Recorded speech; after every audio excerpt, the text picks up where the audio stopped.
Assalamualaikum warahmatullahi wabarakatuh. Kami dari kelompok 1 Hukum Pidana Internasional akan membahas hasil kerja kelompok kami, yaitu dengan judul IMT for Nuremberg dan Tokyo. Pertama-tama, izinkanlah saya untuk memperkenalkan anggota kelompok saya. Dengan saya sendiri, namanya lalu Arya Sir Hidayat dengan NIM 278. Dan yang nomor 2 ada Elvira Maulida dengan NIM 320. Dan nomor yang 3 ada Nadila Nur Kodria dengan NIM 329. Dan yang terakhir ada Hari Wijaya dengan NIM 334. Untuk mempersingkat waktu, kita mulai saja. Trial. Trial adalah proses peradilan terhadap perkara.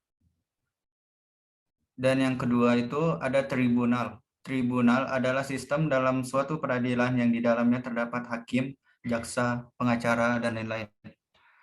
Dan yang ketiga itu ada court. Court itu adalah lembaga yang tidak bergerak. Contohnya itu seperti pengadilan. Next, Jerman. Nuremberg Tribunal nama resminya adalah International Military Tribunal atau IMT, merupakan tribunal militer internasional pertama yang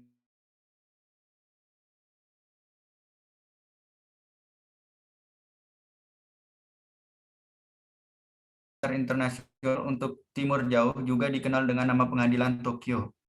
Pengadilan Kejahatan Perang Tokyo atau kadang hanya disebut pengadilan saja adalah pengadilan internasional yang mulai diselenggarakan pada 3 Mei 1946 dengan tujuan untuk mengadili para pemimpin kekuasaan Jepang atas 3 kategori kejahatan, yaitu kejahatan terhadap perdamaian, kejahatan perang, kejahatan terhadap kemanusiaan dilakukan selama Perang Dunia Kedua.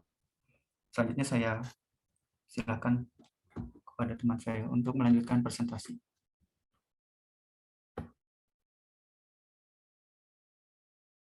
Sejarah IMT Nuremberg. Setelah Perang Dunia Kedua berakhir, pihak sekutu membentuk pengadilan militer internasional pertama yang bertujuan untuk menghukum pejabat senior politik dan militer dengan dakwaan kejahatan perang dan kejahatan serius lainnya. 4 negara sebagai kekuatan utama sekutu antara lain Prancis, Uni Soviet, Inggris, dan Amerika Serikat membentuk International Military Tribunal atau IMT di Nuremberg atau dalam ejaan disebut Nuremberg atau Jerman untuk menghukum penjahat perang dari European Axis.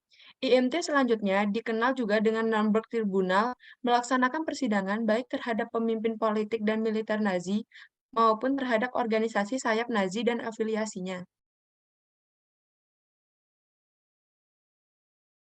Sejarah IMT Tokyo. Setahun setelah dibentuknya IMT Nuremberg pada tanggal 19 Januari 1946, sekutu lainnya memenangkan peperangan, mengeluarkan piagam yang dikenal sebagai Charter of the International Military Tribunal for the Far East atau IMTFE di Tokyo.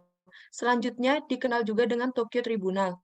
Charter ini merupakan dasar untuk pembentukan pengadilan yang ditujukan untuk mengadili para pelaku pencetus perang dunia kedua, yang mereka sebut sebagai para penjahat perang di wilayah Timur Jauh.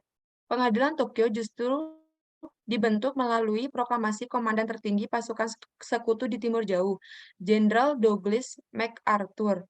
Dalam pasal 1 proklamasi itu, Jenderal Douglas MacArthur menyatakan, "There shall be established an international military tribunal for the Far East for the trial of those persons charged individually or as member of organization or in both capacities with offense which includes crimes against peace." Artinya, harus dibentuk suatu pengadilan militer internasional untuk Timur Jauh guna mengadili orang yang dituduh secara individual atau sebagai anggota organisasi atau dalam kapasitas keduanya atas pelanggaran yang menyangkut kejahatan terhadap perdamaian.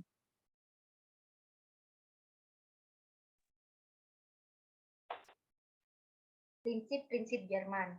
Dasar hukum pembentukan pengadilan tersebut adalah berdasarkan Piagam London yang dikeluarkan pada tanggal 8 Agustus 1945, yang membatasi kewenangan pengadilan hanyalah untuk menghukum para tokoh utama penjahat perang dari negara-negara Eropa. Sebanyak 200 tersangka kejahatan perang dari Jerman diadili di Nuremberg, dan 1.600 orang lainnya diadili di pengadilan militer biasa.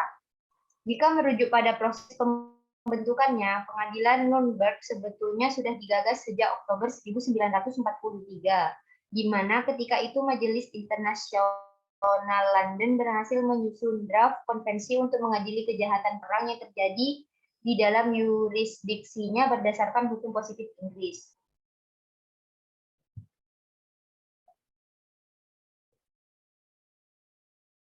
Prinsip-prinsip Jepang. Pengadilan Tokyo justru dibentuk melalui proklamasi Komandan Tertinggi Pasukan Sekutu di Timur Jauh, Jenderal Douglas MacArthur. Dalam pasal 1 proklamasi itu, Jenderal Douglas MacArthur menyatakan, "There shall be established an international military tribunal for the far as for the trial of those persons charged individually or as members of organization or in the both capacities, with offense which includes crimes against peace." Artinya harus dibentuk suatu pengadilan militer internasional untuk Timur Jauh guna mengadili orang yang dituduh secara individual atau sebagai anggota organisasi yang menyangkut kejahatan terhadap perdamaian.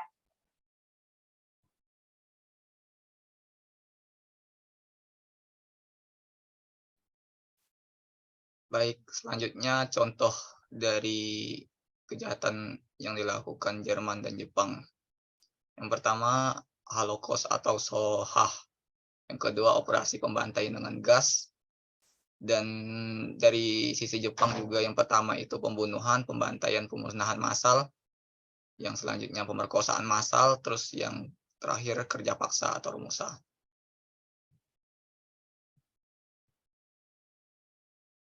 Lanjut.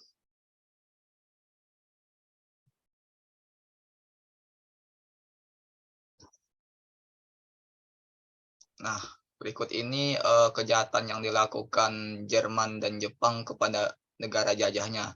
Tadi juga telah disebutkan contohnya, dan di sini sedikit memperjelas saja.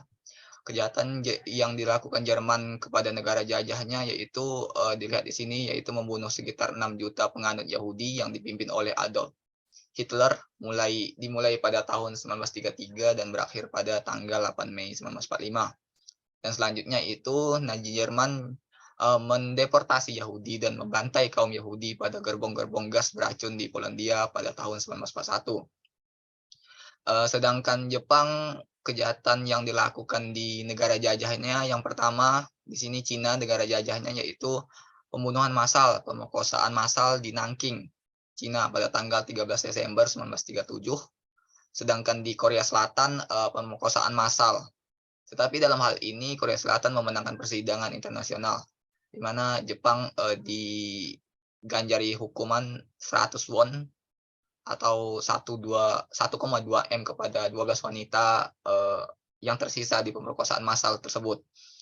Sedangkan Indonesia, negara jajahnya, yang kita ketahui bahwa terdapat pembunuhan massal pada kaum intelektual yang terjadi di Mandor, Pontianak, tanggal 28 Juni 1944, dan pemerkosaan massal untuk sebagai pemuas nafsu seksual para prajurit Jepang, tentara Jepang. Sejarah kelam Jepang memperkosa 200 sampai 400 ribu orang Asia, di mana rentang usianya di sini yang didapatkan bahwa 13 sampai 25 tahun. Dan kerja paksa atau yang dikenal dengan romusa, yaitu mewajibkan para penani untuk kerja paksa yang dimulai pada tahun 1942 sampai dengan 1945. Untuk selanjutnya saya kembalikan ke moderator. Baik, cukup sekian dari kelompok kami. Kurang lebihnya mohon dimaafkan. Wabillahi taufiq walhidayah. Wassalamualaikum warahmatullahi wabarakatuh.